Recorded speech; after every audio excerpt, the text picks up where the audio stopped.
welcome to English Pod. My name is Marco. Hi everyone, my name is Catherine, and today, Marco, we're talking about money. That's right, we're going to take a look at another lesson about money, but this time we're going to learn a little bit more about coins in the United States. That's right, different coins, so different sizes and shapes, they have different names because they represent different amounts of money. So today we're going to learn the names of those coins, and we're also going to learn a little bit about British money. So let's check out the dialogue.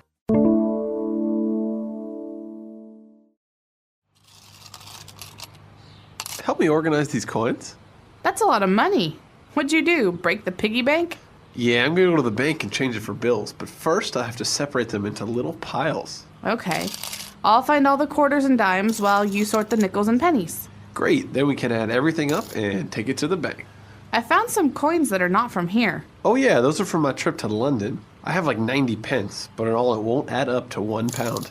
Are you sure the bank will change these coins for you? Hopefully. All right, we're back, so let's take a look at some of this language on Language Takeaway. Language takeaway. So first up, Marco, we have this funny phrase, break the piggy bank. What is a piggy bank? That's right, a piggy bank. Now, you may have seen this. It has the shape of a little pig. It's usually made out of plastic or ceramic.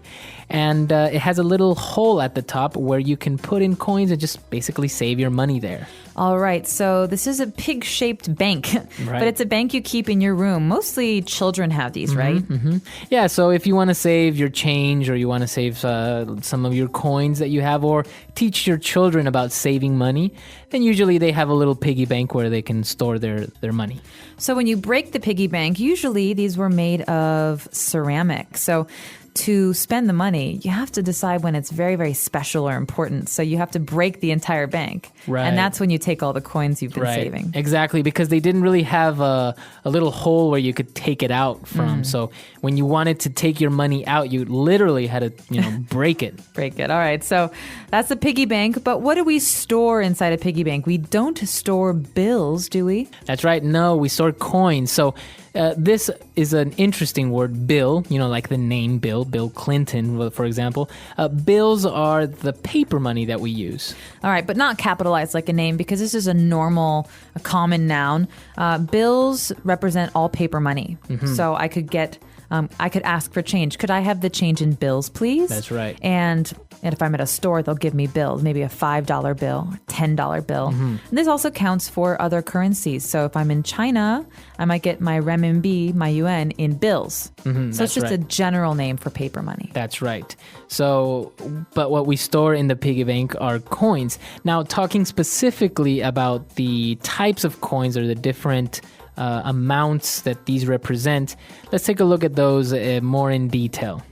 All right, so first up, we've got quarters. Now, this should be pretty easy if you know your time, because a quarter is 1/4 of something. Right. So if we're talking about money, it's a quarter of a dollar or 25 cents. That's right. So 25 cents or a quarter of a dollar or 1/4 of a dollar, we just call it a quarter. So, most machines or payphones, you need to insert quarters. That's right. So you can recognize the quarter because it's the biggest coin and it has a big eagle on one side. And on the other side, it has George Washington's head. George Washington, that's right. Now, the next in line or the next coin that we're going to take a look at are dimes.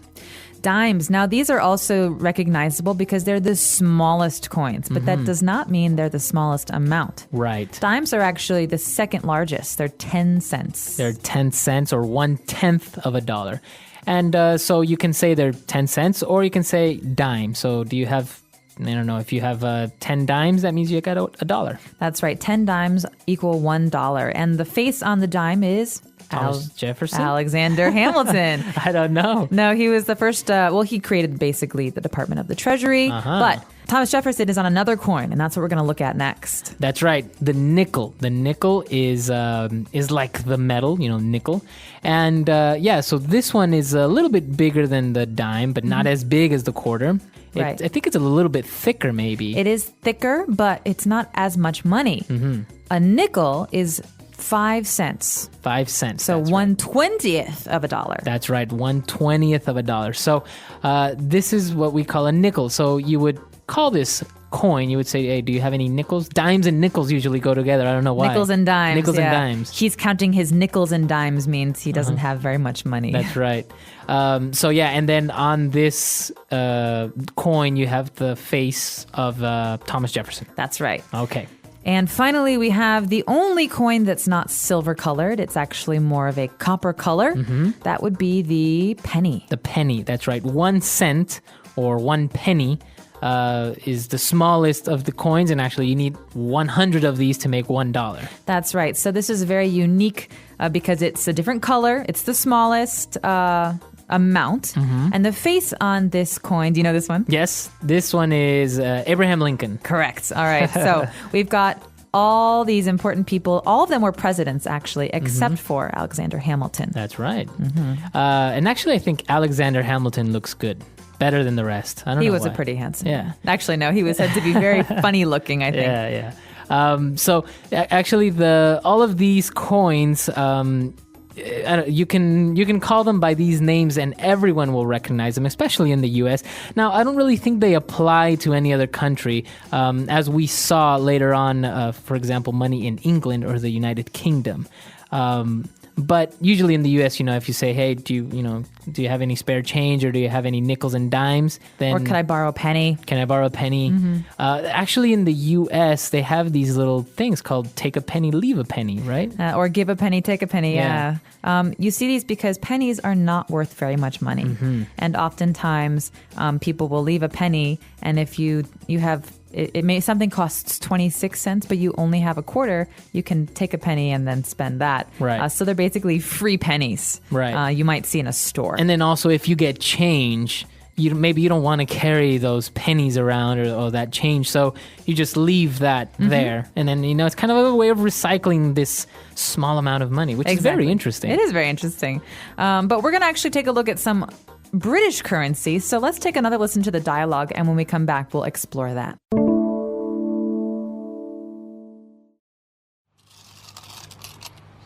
Help me organize these coins. That's a lot of money. What'd you do? Break the piggy bank? Yeah, I'm going to go to the bank and change it for bills, but first I have to separate them into little piles. Okay. I'll find all the quarters and dimes while you sort the nickels and pennies. Great, then we can add everything up and take it to the bank. I found some coins that are not from here. Oh yeah, those are from my trip to London. I have like 90 pence, but in all it won't add up to £1. Are you sure the bank will change these coins for you? Hopefully. All right, we're back. So let's take a look at these British words on Language Takeaway Part 2. So here we've got British currency. The pound, right, is the name of the currency. So in America, we have the dollar. In Britain, we have the pound. Is it the sterling pound? Yeah, pound sterling. The pound sterling, okay. Pound sterling. And I think that has to do with weight, I'm sure. But here we've got it divided into small and large quantities. So where we have coins, we might have pence. Sounds like cents. Right, exactly. And I think actually the penny might come from the British term pence. I'm sure it does. They're very similar, and the meaning is basically 1/100th of a pound. Right, exactly. And a pound is basically what you would say in the U.S. a dollar. A pound is the currency of England. But actually, you know how in the United States people would say, $100, Yeah. which would be $100? Over there they say 100 quid. Quid. So yeah, this is actually important slang. In America, I would spend $5 at the movies. In Britain, I would spend 5 quid. And now that's a slang term for £1. That's Yeah. right. And actually I've heard also like 50p, which I think means 50 cents. Yeah, cents. Pence. Yeah, so 50p. So you could say this pack of gum costs 50p. So 50 pence. That's right. Half of a pound. So as you can see, obviously the currencies are different, but also it is interesting to learn the way that you would say it locally. So, next time if you are in Britain or you're talking to an English person, then you'd know if they say, 50 quid, you understand they're talking about 50 pounds. Exactly. So, but they don't use the euro over there. No, they don't. Not in Great Britain. They do use the euro on the continent. So France, Italy, and the euro is the name of that currency. Okay. All right, so a lot of great stuff. And now lastly, although we saw it at the beginning of the dialogue, let's talk about what this person wants to do. He wants to change these coins into bills. That's right. So the verb when you need to exchange money is to change money. So let's say if I go to England and all I have is dollars, I would say I want to change money. Okay. You could also say exchange, but when we're speaking to one another, we normally just say change. So. Right, because even the places are sometimes called like money changers. You know, they Yes. say that or something like that. Exactly. And so if I want to change money, that means I want to maybe change dollars for euros or dollars for pounds. But this also can mean I want to change a dollar for some quarters. Right. Because I need quarters for like a laundry machine or a telephone. Right. And I've heard also the term is to break. So if maybe you have a $10 bill and you need maybe a $5 bill, but you don't have one, you ask the person to break that money. So you say, can you break this bill?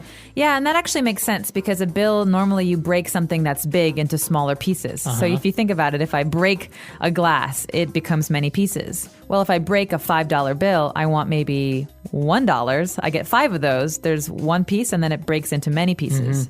So to break means to ask for smaller change. That's right. So maybe next time you guys need change, you can go up to someone and say, excuse me, can you change this $5 bill for me? Or can you break this $5 bill for me? That's right. All right, so a lot of interesting language, very useful stuff. Let's listen to the dialogue one last time.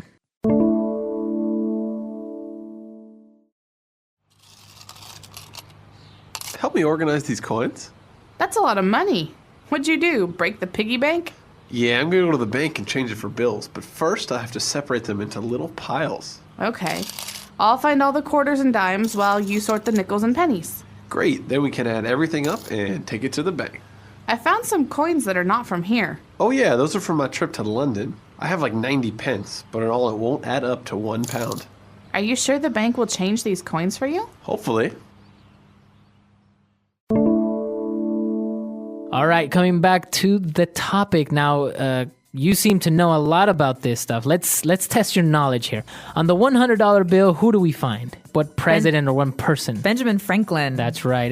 But he wasn't a president, right? He was not. He was a very important figure in American history. Many people are familiar with the story of Benjamin Franklin and the kite with the key on it. So he discovered electricity. That's right. He was a very important inventor and also an important person when it comes to the creation of America. That's right. Now, the smaller of the bills would be the $1 bill. And actually, now you have a $1 coin as well. But on the $1 bill, do you know who's on there? I think is George Washington also, I think so, right? yeah. So he's on the quarter and on the $1 bill. We like to recycle our presidents. The $20 bill then would be Abraham Lincoln, right? Oh, that's right. So they're actually on. That's kind of unfair, though. Favorite presidents in the United States. So yeah. But they haven't changed over time. Like in other countries, you see that they change according to the important person that's in government, or maybe like for example in China, you have Chairman Mao on there, which before you didn't, or in England you have Queen Elizabeth. Before was the previous ruler, which I think was King George VI. So, but in the U.S., you guys flat out 100 years ago, these guys haven't changed them since then. Well, I think America likes to celebrate its creation. And which so is still a very young country, right? Right, 1776, so it's only been, 240 years. So yeah, the idea is basically that we celebrate the founding, so the beginning of the Republic, and the men who are involved in that, they're called the founders. George Washington, James Madison, Alexander Hamilton, all of Benjamin Franklin. These people were very important in the history of America, and that's why we celebrate them on our money. The one exception, of course, is Abraham Lincoln. Right. He was from the 1860s. Right, as you 16th remember. president. That's right. Yeah, and he was very important because of the Civil War and a lot of the changes that later happened to our Constitution. And so he's another person who's maybe added on. So he's basically the last guy you guys kind of celebrate, because you don't have, I don't know, Franklin Delano Roosevelt. Right, or Bill Clinton or something like this. Not yet. Right, so I guess we gotta wait a while. But that's very interesting. This history aspect of currencies is actually very, very interesting. It is. And one thing I'd like to add about quarters is that in the 2000s, so from 2000 I think on, the United States started to make state quarters. So you'll see oftentimes these quarters with the picture of a state. New Hampshire, Maryland, Illinois, California, and a special symbol of that state. And so Right. these are special quarters from the last maybe 10 years or so. Yeah, I remember seeing these because usually on the other side of the quarter, well, on one side you had George Washington, on the other side you had the eagle, the emblem of the flag, I guess. Well, not the flag, but the Emblem of the national republic. bird or the Yeah. republic. And but now you have these states, and it says Delaware, and it has a little maybe I don't know, flower or something that's representative of these states. So that was actually very nice. It was a collector's type thing as well, right? People were collecting. That's these. right. You can collect all 50. Some people did that, and you still see them in use. So those are the state quarters, and those generally are newer quarters. Okay, interesting. All right, guys, so we're out of time, but if you guys have any questions or doubts, you could find us at englishpod.com, and we'll see you guys there. Bye. Bye.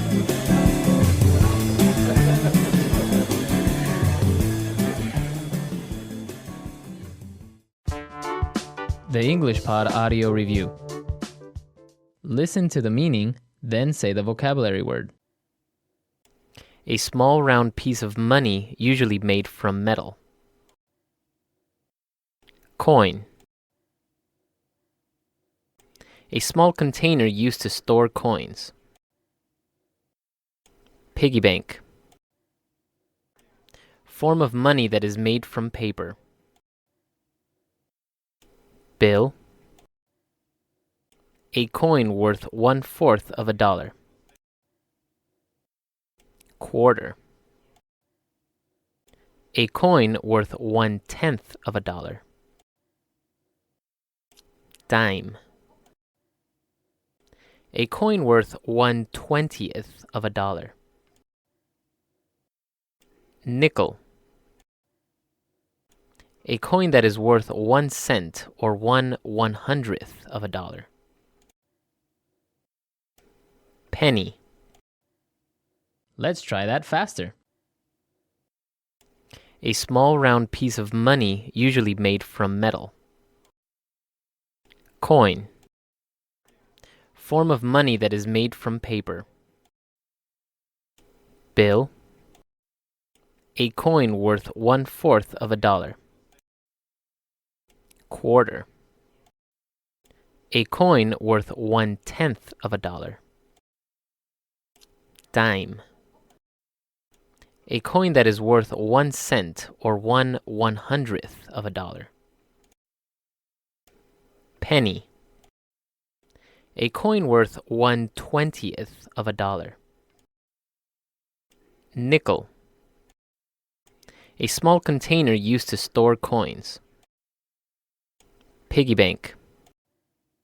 Now say the word and hear it in a sentence. Coin. I don't like having coins in my pocket. Coin.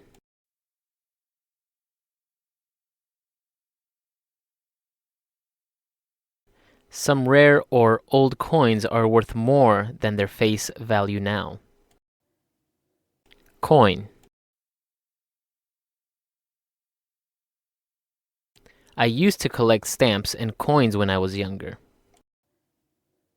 Piggy bank. I used to save a lot of money in my piggy bank. Piggy bank.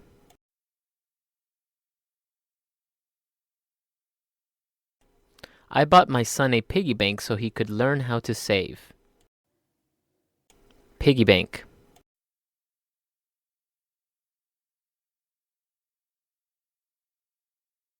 I don't want to break my piggy bank unless I have a very good reason to spend that money. Penny.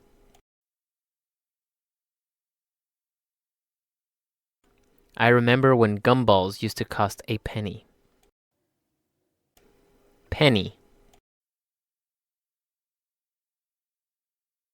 The face of Abraham Lincoln is on the penny.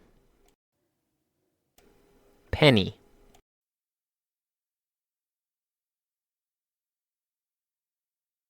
Nowadays, there is nothing that costs a penny in the United States anymore. Bill.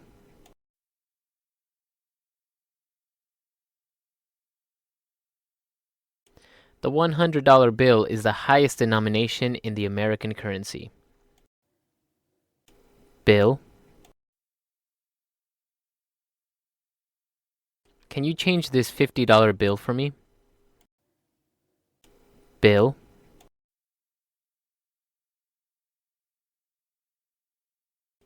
This machine only accepts $1 and $5 bills. Nickel. Bob is counting his dimes and nickels. Nickel.